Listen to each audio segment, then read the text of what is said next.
सातवां अध्याय।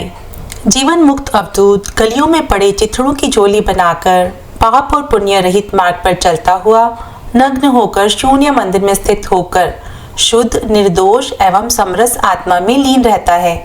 सड़कों पर फेंके गए अस्वीकृत कपड़ों में वह अच्छे बुरे कर्म से मुक्त अपने मार्ग का अनुसरण करता है।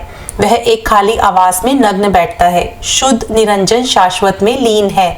लक्ष्य और अलक्ष्य से रहित ही जिसका लक्ष्य है, युक्त और अयुक्त से रहित जो दक्ष है, केवल उस निरंजन आत्म तत्व में मग्न अवधूत वाद विवाद कैसे करे। लक्ष्य रहित लक्ष्य रखते हुए, कौशल रहित कौशल के साथ वह केवल शुद्ध सत्य जानता है। अवधूत तर्क वितर्क में कैसे संलग्न हो सकता है। आशा रूपी पाश के बंधन से मुक्त है। बाहर के शौच आचार से रहित, आत्मा से युक्त, संत सभी प्रकार के तत्वों से रहित, शुद्ध एवं निर्दोष है।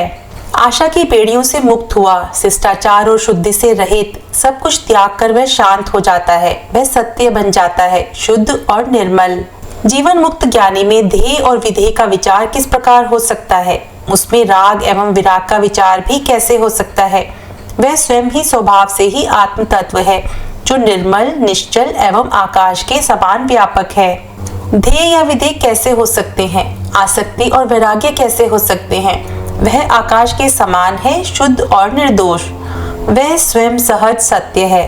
जीवन मुक्त ज्ञानी जहाँ इस अवस्था में तत्व को किस प्रकार जान सकता है, वहाँ रूप एवं अरूप को भी किस प्रकार जान सकता है, क्योंकि वह जहाँ आकाश स्वरूप परम तत्व आत्मा ही है, फिर वहाँ विषयों का व्यवहार भी नहीं हो सकता। जहाँ सत्य जाना गया है, वहाँ रूप और अरूप कैसे हो सकता है। यदि परम आकाश के समान है तो वस्तु कैसे हो सकता है। यह आत्म तत्व आकाश तुल्य, व्यापक, नित्य, विशुद्ध, निर्दोष एवं हंस तुल्य है। यह एक ही है, इसीलिए इसमें भिन्नता एवं समानता का कथन कैसे हो सकता है। इसमें बंधन रहित एवं विकार का भेद भी नहीं हो सकता। हंस आकाश की तरह शाश्वत है। हंस स्पष्ट और निरंजन सत्य है। मतभेद या मुक्ति और विभाजन कैसे हो सकते हैं। केवल आत्म तत्व ही नित्य एवं सर्व है।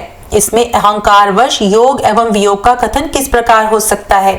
तथा यह आत्मा परम नित्य एवं सर्व है, तो इसमें सार और आसार भी कैसे हो सकता है। सब कुछ एक शाश्वत सत्य है। योग वियोग अभिमान आदि कैसे हो सकता है। उसमें सब कुछ अंततः शाश्वत है। कोई पदार्थ या अपदार्थ कैसे हो सकता है।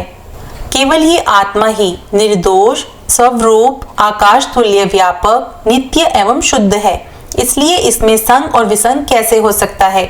इसमें सत्य, रंग और विरंग कैसे हो सकता है। सब कुछ एक शाश्वत सत्य है। यह आकाश की तरह शुद्ध और शाश्वत है। संगति और वियोग कैसे हो सकता है। संबंध और असंबंध सत्य कैसे हो सकते हैं। आत्मज्ञानी योगी योग एवं वैराग्य से रहित हो जाता है। भोगी होकर भी भोग और त्याग से रहित हो जाता है।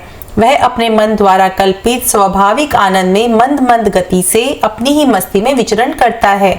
योगी योग वियोग से रहित है। भोगी भोग या उसके अभाव से रहित है। वह आराम से घूमता है। उसका मन सहज आनंद से भर जाता है। जो व्यक्ति ज्ञान एवं अज्ञान से निरंतर युक्त है तथा जो द्वैत और अद्वैत से भी युक्त है, वह कैसे मुक्त हो सकता है। इस संसार में योगी सहज ही राग रहित किस प्रकार हो सकता है। आत्म आनंद का भोक्ता ही शुद्ध, निर्दोष एवं समरस होता है। जो सदा ज्ञान और अज्ञान में रहता है, वह द्वैत और अद्वैत से कैसे मुक्त हो सकता है। योगी स्वभावतः विरक्त कैसे होता है, शुद्ध, नित्य, शाश्वत आनंद का भोक्ता बनकर। यह आत्मा समरस तत्व एवं आकाश तुल्य व्यापक है, जो खंड, अखंड एवं खंड से रहित है। यह किसी में लगा हुआ, नहीं लगा हुआ, लगे हुए से रहित है। इसे सार एवं आसार भी किस प्रकार कहा जा सकता है। विनाशक विनाश और विनाश से मुक्त है। शुभ और अशुभ से मुक्त है। पदार्थ या अपदार्थ कैसे हो सकता है। आनंदमय सत्य आकाश की तरह है। योगी निरंतर उस सर्वरहित आत्मा से मुक्त रहता है तथा संपूर्ण तत्वों से रहित होकर मुक्त रहता है। इस प्रकार उसका जीना और मरना किस प्रकार होता है। फिर उसका ध्यान करना और ना करना कैसे हो सकता है। सदा के लिए सभी से मुक्ति पाना, सभी से मुक्त होना, सत्य को जान लेना, यहाँ जीवन और मृत्यु कैसे हो सकती है। ध्यान और उसके अभाव का कोई परिणाम कैसे हो सकता है। यह संपूर्ण जगत इंद्रजाल के समान है। अथवा मरुस्थल मरीचिका के समान है। इनमें केवल घनाकार के रूप में अखंडित कल्याण स्वरूप आत्मा ही वर्तता है। यह इंद्रजाल मरुस्थल में मृग तृष्णा की तरह भ्रमपूर्ण है। अखंड और निराकार ही आत्मन का अस्तित्व है। हम धर्म आदि से लेकर मोक्ष पर्यंत इच्छा रहित हैं। फिर पंडित लोग किस प्रकार हमारे में राग और विराग की कल्पना करते हैं। हम सही आचरण से लेकर मुक्ति प्राप्ति तक हर चीज के प्रति पूरी तरह उदासीन हैं। तो फिर जो ज्ञान का दावा करते हैं वे आसक्ति या वैराग्य की कल्पना कैसे कर सकते हैं। परम अवधूत यानी श्रेष्ठ ज्ञानी जिसका अंतःकरण पवित्र है, उस एकरस आत्मा में ही मगन रहता है तथा उस आत्म तत्व का ही कथन करता है जिसमें छंद और लक्षण नहीं है, उसी आत्मा को प्राप्त होता है। जहाँ ज्ञान नहीं वहाँ श्लोक नहीं जाते। मैं संसारी हूँ और मैं त्यागी हूँ, मैंने परम सत्य बोल दिया है। 7वां अध्याय समाप्त।